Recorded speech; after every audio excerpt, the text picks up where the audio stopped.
Salut, bienvenue à ton tuto de texte aujourd'hui. Et là, on va regarder un texte du livre Communication progressive du français.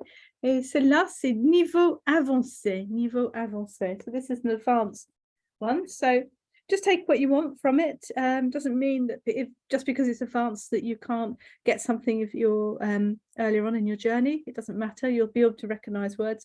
And a lot of it's vocabulary anyway. So it's just a question of accumulating vocabulary. So, parler de cuisine, de repas. So, talking about cooking and meals. Okay, déjeuner ensemble, eating together. Right, so we've got a little dialogue here. On y va? Tu viens manger un morceau avec nous? Non, merci, pas aujourd'hui. Je n'ai pas le temps de manger. Je vais manger sur le pouce. Mais tu manges trop souvent au lance-pierre. Ce n'est pas bon pour la santé. C'est pas vrai. Je reconnais que j'ai un petit creux. Pardon, quand j'ai un petit creux, j'ai tendance à grignoter, mais il ne faut pas exagérer, hein. Moi, je meurs de faim, je file. Moi aussi, j'ai une de ces faims. On va au bistrot du coin? Avec plaisir. Ça changera un peu des plateaux repas. Ouais, so some quite nice vocabulary in here. It's very colloquial, very familiar. So on y va, let's go. Tu viens manger, you coming to eat. Notice the infinitive coming after that, after venir. Tu viens manger un morceau, a bite, a chunk, a piece. Yeah, so and it's got a little asterisk by it because it's familiar language. So tu viens manger un morceau avec nous? Non, merci, pas aujourd'hui, not today. Je n'ai pas le temps de déjeuner. I haven't got time to eat lunch. Je vais manger sur le pouce. So manger sur le pouce, that's the pouce, yeah. So literally, I'm going to eat on the thumb. It's eat on the go, really. And if you go into supermarket or supérette or, anywhere that you could sort of like buy little things for lunch, like sandwiches and stuff like that, you will see above that sort of like takeaway section. I'm not talking about takeaway pizza or something like that. I'm not talking about necessarily cooked things, but, the cold lunch things that you can buy. You'll see above it, manger sur le pouce. So that's just sort of like quick food. Eating on the go. Tu manges trop souvent au lance-pierre. You eat too often au lance-pierre. Now, you can do anything sur le pouce and you can do anything au lance-pierre. It's a way of describing how you do a thing. Now, do you know what lancer means? The verb lancer. It means to throw. And what does the noun pierre mean? Obviously, it's a name, but what does it mean? It means stone. So throw stone, what do you think a throw stoner is? It's a catapult. So a catapult or a slingshot is un lance-pierre. So if you do something in that way, if you eat too much like in a catapult sort of way, it's badly and quickly, basically. You can do anything in that way. It's not just about eating, but it's a good place to attach it in terms of thinking about it. So tu manges trop souvent au lance-pierre. You eat too often, badly. Ce n'est pas bon pour la santé. It's not good for your health. Ce n'est pas vrai. It's not true. Je reconnais, I recognize that. Quand j'ai un petit creux, quand j'ai un petit creux, or when I'm a little bit hungry, yeah, a bit peckish, if you like. So when I'm a bit peckish, quand j'ai un petit creux, avoir un petit creux, j'ai tendance à grignoter. So I've got a tendency to snack. Grignoter is to snack. Mais il faut pas exagérer, but don't exaggerate. Grignoter, you hear that a lot if you're in France and you hear the radio or TV. They advertise biscuits or something, and at the end they'll say bougez plus, grignotez moins.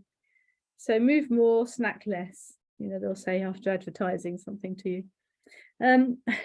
Moi, je meurs de faim. So what verb is that? Je meurs de faim.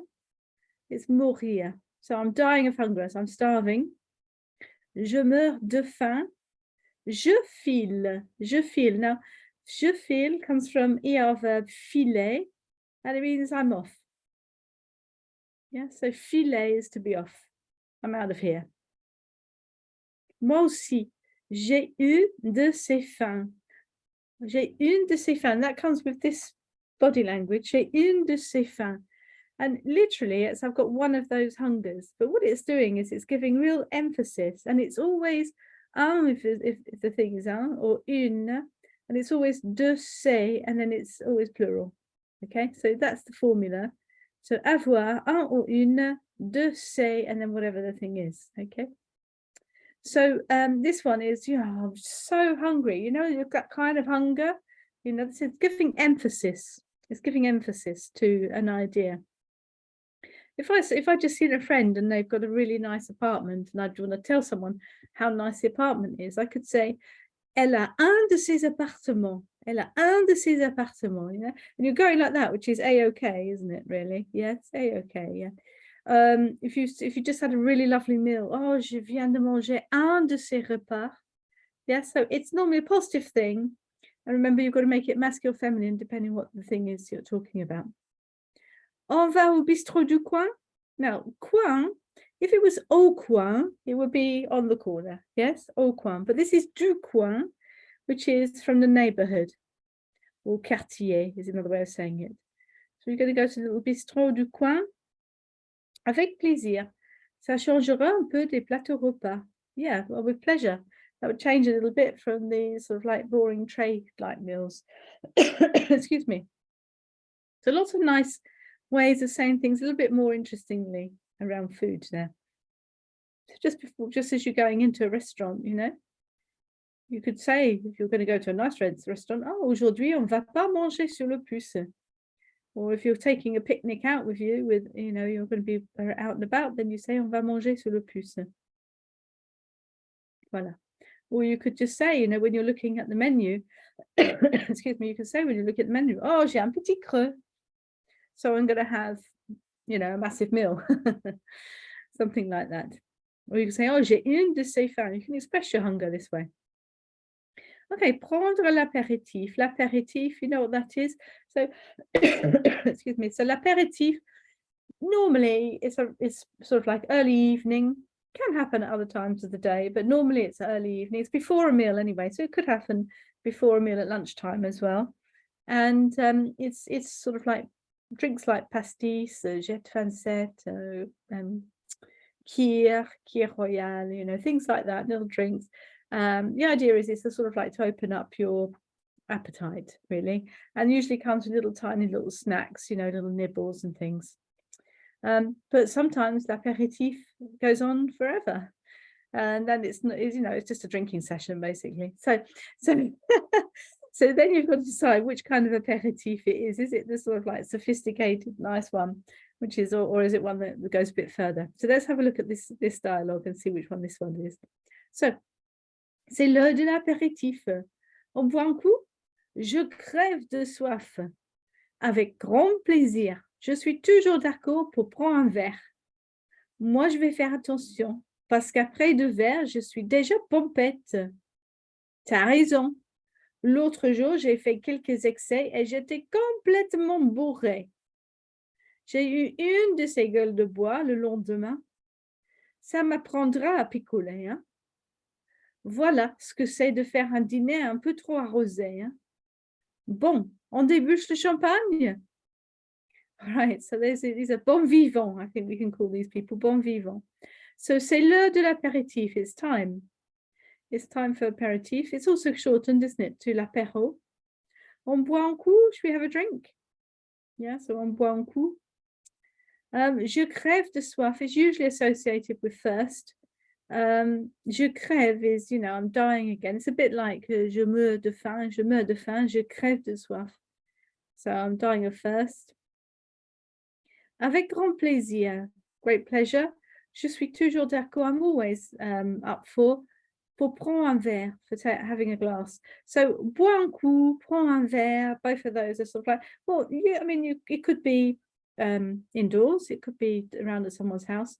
Often it's when on boire un coup, it's like, oh, should we go outside? Should we go to a bar for a drink? But it's the same, boire un coup ou prendre un verre. Moi, je vais faire attention, I'm going to be careful. Parce que après 2 verres, because after 2 glasses, je suis déjà pompette. Can you guess what pompette means? You can probably guess, can you?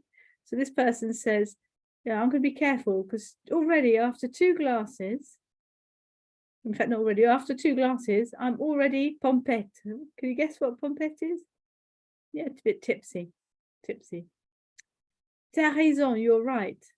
L'autre jour, the other day, j'ai fait quelques excès. I drank a little bit too much, a bit excessively. Et j'étais complètement bourré, and I was completely fill in the blank, if you like, of how you'd say it, drunk. It's a bit more expressive than that. And here we've got this idea again, like, so we had une de ses faim up here, which was like, giving emphasis to how hungry we were. Une de ses gueules de bois. So gueule de bois is hangovers. Le lendemain, the next day. So if we put une de ses in front of it, then we're emphasizing just how bad it was. Okay, so it's not always a positive thing. To say une de can be a positive thing, but what it's doing is it's really underlining it and giving emphasis to it. Ça m'apprendra à picoler. That will teach me to. Picoler is a verb that you'd say, where you're sort of like drinking too much or at the wrong time, or, it's got that kind of implication, that connotation behind it. Yeah. So it's not just boire, it's like picoler. It's sort of like, yeah. Voilà ce que c'est de faire un dîner un peu trop arrosé. Well, that's what you expect from a dinner, or that's what you get from having a dinner un peu trop arrosé.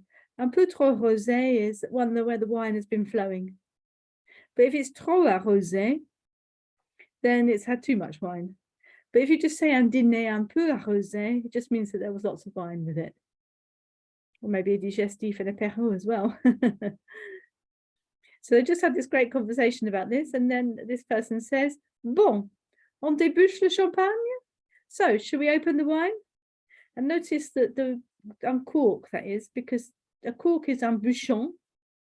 So to uncork is déboucher, déboucher. So let's uncork the champagne. Excellent. So next time you're feeling a little bit hungry, you're eating on the go, or you're recovering from un dîner un peu trop rosé, you've got the vocabulary. Merci beaucoup. Merci. Au revoir. Merci beaucoup d'être là.